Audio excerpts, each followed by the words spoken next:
Assalamualaikum warahmatullahi wabarakatuh. Kegagalan dalam melakukan penyesuaian diri terhadap berbagai persoalan bukan hanya menimbulkan gangguan psikis atau mental saja. Gejala gagal dalam melakukan penyesuaian diri bisa muncul dalam bentuk gangguan-gangguan yang bersifat kebutuhan atau fisik, karena pada dasarnya antara badan dan jiwa merupakan satu kesatuan yang tak terpisahkan. Sehingga gangguan terhadap salah satu di antaranya menimbulkan gangguan pada lainnya. Inilah yang kemudian sering disebut sebagai gangguan psikosomatik.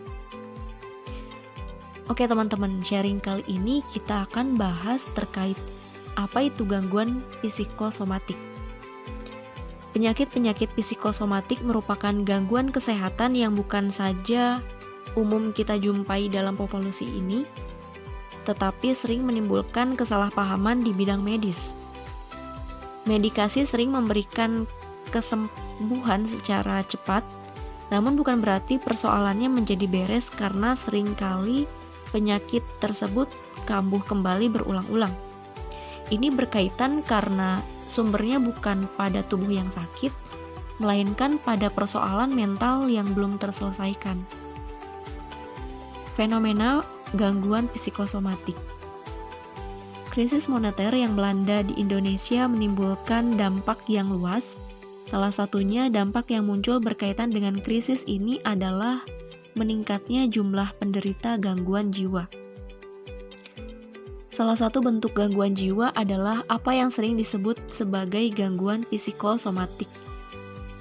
Gangguan psikosomatik merupakan bentuk gangguan jiwa yang agak unik karena muncul dalam bentuk keluhan-keluhan sakit secara fisik sehingga seringkali mendapatkan perlakuan yang kurang tepat.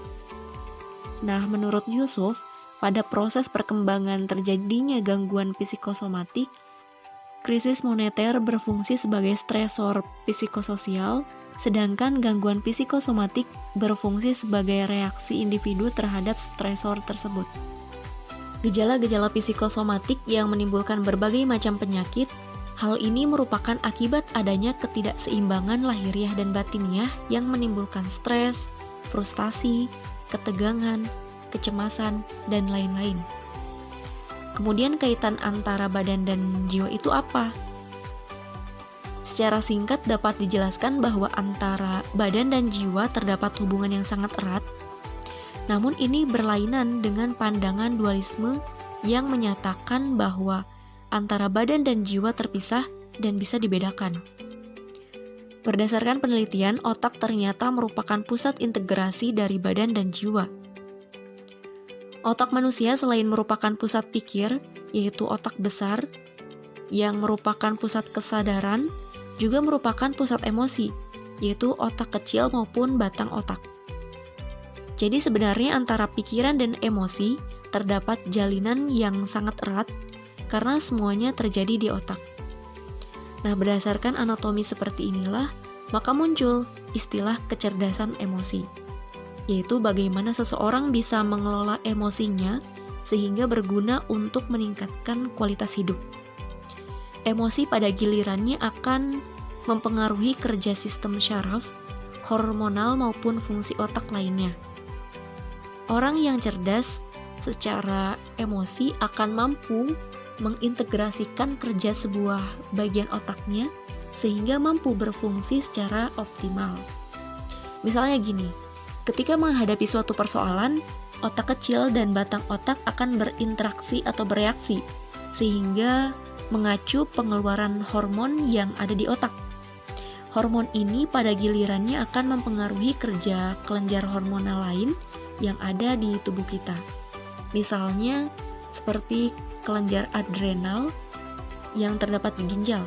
Bagian dalam kelenjar adrenal memproduksi hormon adrenalin yang menyebabkan reaksi emosi, takut, dan hormon non-adrenalin yang menyebabkan emosi marah. Karena rangkaian seperti inilah, maka kita bisa merasakan emosi marah atau takut dan berbagai macam emosi lainnya dalam jangka waktu baik itu lama ataupun singkat. Apalagi kalau hormon-hormon tersebut diserap oleh tubuh dengan perlahan-lahan. Nah, hormon-hormon ini pada gilirannya akan mempengaruhi reaksi syaraf, yaitu syaraf otonom, dalam jangka waktu yang agak lama juga. Inilah sebabnya mengapa orang yang mengalami stres atau orang yang emosi dalam keadaan tinggi cenderung memiliki jangka waktu yang lama, akhirnya mudah menjadi sakit. Ini disebabkan fungsi organ tubuh yang tidak seimbang lagi, sehingga mengganggu metabolisme maupun daya tahan tubuh. Otak besar berfungsi melakukan evaluasi terhadap derajat pentingnya situasi tersebut, sehingga menentukan juga tingkat emosi yang terjadi. Selain itu, otak besar turut menentukan antisipasi terhadap peristiwa yang sama pada masa yang akan datang, maupun memilih alternatif untuk melakukan coping terhadap peristiwa yang dialami.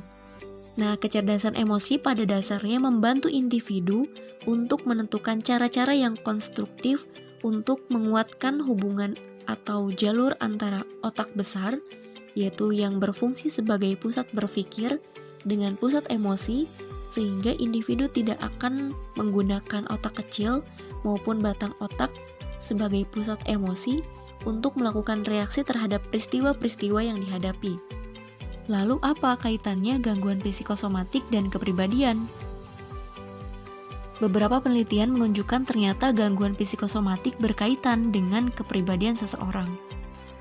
Beberapa temuan menunjukkan hubungan antara bentuk-bentuk gangguan psikosomatik tertentu dengan gangguan-gangguan kepribadian tertentu pula. Sebagian besar ahli sependapat bahwa kepribadian alexithymia berhubungan dengan meningkatnya faktor rasio terkena gangguan psikosomatik. Alexithymia merupakan suatu konsep untuk menggambarkan kesulitan-kesulitan dalam mengidentifikasi dan mengkomunikasikan perasaan, kehidupan fantasi yang miskin, dan suatu gaya kognitif yang berorientasi keluar. Fawa menyatakan bahwa telah ditemukan kepribadian alexithymia lebih umum daripada pasien-pasien dengan kondisi psikosomatik dalam jangka waktu yang lama daripada subjek-subjek lain. Sakit kepala merupakan salah satu gangguan yang berhubungan dan dekat dengan simptom-simptom psikosomatik dan yang paling umum ditemukan oleh beberapa penelitian. Sakit kepala diketahui disebabkan oleh masalah-masalah kepribadian. Beberapa penelitian menunjukkan bahwa kecemasan, depresi, sifat obsesif, kompulsif, dan neurotik memiliki hubungan dengan serangan sakit kepala. Lebih jauh lagi, dalam penelitian yang dikemukakan oleh Sever pada tahun 1994 yang menunjukkan bahwa ciri-ciri kepribadian tipe melankolik berhubungan dengan pasien yang terkena gangguan migrain. Migrain merupakan salah satu bentuk gangguan sakit kepala. Tipe melankolik adalah struktur kepribadian yang berhubungan dengan tipe melankolis dan Tallenbach yang sering ditemukan pada pasien yang mengalami gangguan depresif unipolar. Dari pemaparan tadi dapat disimpulkan bahwa gangguan psikosomatik merupakan bentuk gangguan kesehatan yang umum dijumpai di masyarakat. Tapi masih sedikit yang menyadari bahwa penyebabnya adalah masalah psikologis. Bahkan tidak banyak penderita yang berusaha menggunakan terapi psikologis untuk menyembuhkan penyakit psikosomatis. Penyakit-penyakit psikosomatis biasanya berkaitan dengan kerja syaraf otonom. Faktor budaya serta kepribadian juga memegang peran terhadap jenis dan gejala psikosomatis yang dimunculkan. Upaya untuk menangani gangguan psikosomatis secara integral perlu mulai dikembangkan. Nah, dari pendekatan medis saja tidak cukup bagi kesejahteraan pasien, terutama dengan gangguan psikosomatis ini. Apalagi efek jangka panjang dari medikasi yang berakibat merugikan seringkali tidak diperkirakan sebelumnya. Sementara itu, terapi psikologi perlu dikembangkan bukan hanya untuk mengatasi gejala-gejala psikis saja, melainkan perlu diperluas untuk menyentuh aspek fisik. Nah, segitu dulu sharing pembahasan kita kali ini. Buat teman-teman, stay tune terus ya, karena kita akan terus kupas tuntas terkait kesehatan mental dan pembahasan seru lainnya. Oh iya, kalau kalian ada pertanyaan atau usulan apapun, boleh banget ya ditulis di kolom komentar. Syukron, jazakallahu khairan katsir. Wassalamualaikum warahmatullahi wabarakatuh.